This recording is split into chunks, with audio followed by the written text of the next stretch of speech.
ప్రస్తుతం వైసీపీలో మార్పులు చేర్పులు అనేది కూడా అంతా కూడా గందరగోళ పరిస్థితి అయితే ప్రధానంగా నెలకొంది. ముఖ్యంగా కాకినాడ జిల్లాలో ఉన్నటువంటి కొన్ని నియోజకవర్గాల్లో సిట్టింగులు మార్పులు ఉన్నాయంటూ వచ్చినటువంటి ప్రచారం అంతా జోరందుకోవడంతో ముఖ్యంగా ప్రతిపాడు నియోజకవర్గం నుంచి ఉన్నటువంటి స్థానిక ఎమ్మెల్యే ఎవరైతే ఉన్నారో పర్వత పూర్ణ చంద్రప్రసాద్ కూడా టికెట్ మారుతుందంటూ ప్రచారం జోరందుకోవడంతో ప్రస్తుతం ఆయన మళ్ళీ పార్టీ కూడా మారుతున్నారంటూ ఇప్పుడంతా కూడా జరుగుతున్న పరిస్థితి ఉంది. ప్రస్తుతం పర్వత పూర్ణ చంద్రప్రసాద్ గారు మరించలేదు సార్, చెప్పండి ఏంటి ఇప్పుడు అంతా కూడా సిట్టింగ్లు మార్పు చేర్పులు జరిగిన ఉంటుంది కాకినాడ జిల్లాలో భారీగా ఉన్నాయి.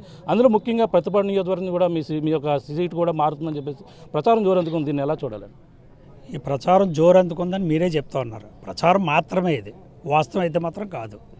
మా ముఖ్యమంత్రి జగన్మోహన్ రెడ్డి గారితో మాట్లాడడం, ఆయన నియోజకవర్గాల వారీగా సమీక్ష చేస్తూ ఉన్నారు. ఎన్నికలు దగ్గర పడుతూ ఉన్నాయి, ఏ నియోజకవర్గంలో పరిస్థితులు ఎలాగ ఉన్నాయని దాన్ని సమీక్ష చేసుకుంటారు. ఏ క్యాండిడేట్ని ఎలా బలోపేతం చేసుకోవాలనే దాని మీద మాకు కొన్ని సూచనలు చేస్తూ ఉంటారు. ఆ సూచనల ప్రకారం మేము నడుచుకుంటూ ఉంటుంటాం. అంతే తప్పితే మీ ఎల్లో మీడియాలో లేదంటే మాకు అక్కర్లేని మీడియాలో మీరు ఇష్టం వచ్చినట్టు ప్రచారం చేస్తే అది కొంచెం మాకు బాధాకరమైన విషయం. ఎందుకంటే మేము ఎవరు కూడా పార్టీ మారే ఆలోచనతో అయితే లేవు. ఎందుకంటే ఎందుకు మారాలి? ఈ పార్టీలో మాకు తగిన గౌరవం ఉంది, మర్యాద ఉంది, మాకు అన్ని రకాలుగాను పార్టీ అండా దండగా ఉంది. అలాంటి వాడు మేము ఎందుకు పార్టీ అవకాశం లేదు.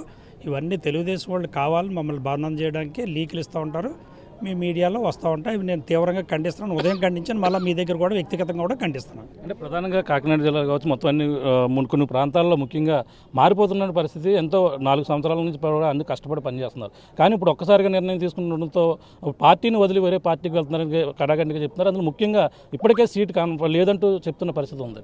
ఎలా చూడాలి? సీటు లేదంటూ ముఖ్యమంత్రి గారు అయితే మాకేమీ చెప్పలేదండి. ఆయన చెప్పిన ఏంటంటే నియోజకవర్గం ఉన్న పరిస్థితుల్ని చెప్పి కొంచెం జాగ్రత్తగా పనిచేసుకోండి. రేపు ఎన్నికల్లో మనం 175కు 175 సీట్లు కొట్టాలి కాబట్టి ప్రతి సీటు మనకు ముఖ్యం కాబట్టి ప్రతి సీటు వైఎస్ఆర్ కాంగ్రెస్ పార్టీ గెలవాలని చెప్పి ఆయన సూచన మేరకు పనిచేస్తున్నాం. ఇవన్నీ నేను ప్రతిపాడు ఎమ్మెల్యేగా నేను తెలుగుదేశంలో జాయిన్ అయిపోతానని చెప్పి ఇవన్నీ కూడా కొన్ని ఎల్లో మీడియాస్ క్రియేట్ చేస్తూ ఉన్నాయి. ఇదంతా వాస్తవం కాదు, తీవ్రంగా నేను ఖండిస్తున్నాను. ఏం పార్టీ మారే ఆలోచన అయితే మాత్రం లేదని చెప్పి గతంలో నియోజకవర్గంలో వ్యతిరేకత ఉంది. కొంతమంది ఎంపీపీలు కావచ్చు, ఎంపీటీసీలు అందరూ కూడా వెళ్ళిపోవడం వల్లే ఇటువంటి రిపోర్టు వల్ల ఇక్కడ మార్పు ఉండే అవకాశం ఉందని చెప్పేసి అంటున్నారు. ఎలా చూడాలి? అది నిర్ణయించవలసింది జగన్మోహన్ రెడ్డి గారు, మా ముఖ్యమంత్రి గారు. అంటే గతంలో వాళ్ళు వెళ్ళిపోయిన వాళ్ళ ప్రభావం ఏం లేదంటారు. అందరూ వాళ్ళు ఇప్పటికే టీడీపీలో చేరిపోయిన పరిస్థితి వాళ్ళందరూ కూడా.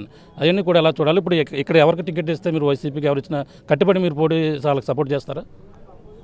జగన్మోహన్ రెడ్డి గారు ఏ క్యాండిడేట్ని అయితే నిర్ణయిస్తారో ఆ క్యాండిడేట్ చేయడానికి మా కేడర్ అంతా కూడా సంసిద్ధమే ఉంది. అంటే ముద్రగడ పద్మనాభం గతంలో ఈ నియోజకవర్గంలో స్థానికంగా ఉన్నటువంటి నాయకులు వాళ్ళ కుమారులు కుటుంబ సభ్యులకు ఇస్తారని చెప్పి ప్రచారం కూడా వస్తున్న పరిస్థితి. ఇప్పటికే కన్ఫర్మ్ అయినట్టుగా కూడా అధిష్టానం కూడా చెప్తున్న పరిస్థితి. ప్రధానంగా అంటే తాడేపల్లిలో గత కొన్ని రోజులుగా అందరూ కూడా వెళ్ళడం, వాళ్ళతో మాట్లాడడం అన్నీ కూడా జరుగుతున్న పరిస్థితి. అన్నీ కూడా ఎలా చూడండి?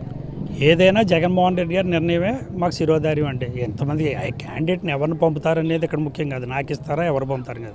ఆయన ఏ నిర్ణయం ఇస్తే నిర్ణయాన్ని కట్టుబడి కేడర్ అంతా పనిచేయడానికి సిద్ధంగా ఉంది. ఇక్కడ ఉంది కేడర్ అంతా కూడా. మా కేడర్లో మాలో కానీ ముఖ్యమంత్రి గారిని తిరస్కరించి ఆలోచన మటుకు మాత్రం ఎవరికీ లేదు. అంటే మాజీ ఎమ్మెల్యేలు ఎవరితో బరాకర్కి ఇస్తే చేయను అని చెప్పేసి అలాగే ముద్రగడ కుటుంబాలకి మీరు ఆసక్తి కనపరుస్తున్నారు, వాళ్ళకి ఇస్తే మేమంతా కూడా కలిసి చేసే అవకాశం ఉంది చెప్తున్న ప్రచారం కూడా. ఏమంటే మీరు మమ్మల్ని అడగడం కానీ మేము వైఎస్ఆర్ కాంగ్రెస్ పార్టీలో జగన్మోహన్ రెడ్డి గారితో జీవితకాలం పనిచేయాలని వచ్చినటువంటి వ్యక్తులు. మా క్యాండిడేట్ ఎవరైతే మాకేంటి, నేనైతే ఏంటి, ఎవరైతే ఏంటి, అంతిమంగా ముఖ్యమంత్రి జగన్మోహన్ రెడ్డి గారు, అంతే. ఇంకది అంటే లోకల్ క్యాండిడేట్ ఇప్పుడు దాకా ఉన్న వాళ్ళు ఎమ్మెల్యేలుగా ఉన్నాము అందరూ కూడా అసంతృప్తిగా ఉన్నారనే ఒక ఫీలింగ్ కూడా ఉంది. ఒక్కసారిగా సడన్గా మార్పు అనేది కూడా అసంతృప్తిగా ఉన్నారని చెప్పి మీరు క్రియేట్ చేసి మా వాళ్ళు అసంతృప్తినే లేకపోతే కానీ మేము అంతా తృప్తిగానే ఉన్నాం. వైసీపీలోనే కొనసాగుతారు, ఎవరికి ఇచ్చిన సపోర్ట్ డెఫినెట్గా అందులో మొహమాట లేదు. డెఫినెట్గా చూస్తున్నా ఇది పరిస్థితి. ఎవరు వచ్చినా సరే మేమంతా కలిసి పోటీ చేస్తూ ఉన్నారు. ఎవరికి కన్ఫర్మ్ చేసినా సరే వాళ్ళతో కలిసి ముందుకెళ్తూ ఉన్నారు. నియోజకవర్గంలో ఇప్పటికే అభివృద్ధి పనులు కూడా చేస్తాము. వైసీపీ ఏది నిర్ణయం తీసుకుందో ఆ నిర్ణయాన్ని కట్టుబడి ఉంటాం. నియోజకవర్గంలో వైసీపీ అభ్యర్థిగా ఎవరు వచ్చినా సరే వాళ్ళతో మేమంతా కూడా కలిసి పనిచేస్తామంటూ పర్వత పూర్ణ సంతాలు చెప్తున్నారు. ఏదో పార్టీ మారుతారనే ఊహగానన్నీ కూడా కొట్టిపారేసిన పరిస్థితి. కేడర్ అంతా మాతో ఉంది. రాబోయే ఎన్నికల్లో వైసీపీ అక్కడ గెలుపుకైతే అందరూ కూడా కృషి చేసేందుకు మేమంతా సిద్ధంగా ఉన్నట్టు ఇప్పటికే అధికారికంగా ప్రకటిస్తే మేమంతా కూడా కేడర్ అంతా పనిచేస్తుంటూ పర్వత పూర్ణ చంద్రప్రసాద్ అయితే చెప్తున్న పరిస్థితి ప్రధానంగా కనబడుతుంది. ఇది కూడా ఉన్న తాజా పరిస్థితి. కెమెరా రామతో ప్రకాష్, RTV, ఏలసూరు. మరిన్ని వీడియోస్ కోసం ఛానల్ ని సబ్స్క్రైబ్ చేయండి. లేటెస్ట్ అప్డేట్స్ కోసం వాట్సాప్ ఛానల్ ని ఫాలో చేయండి. అండ్ లింక్ డిస్క్రిప్షన్ లో ఉంది.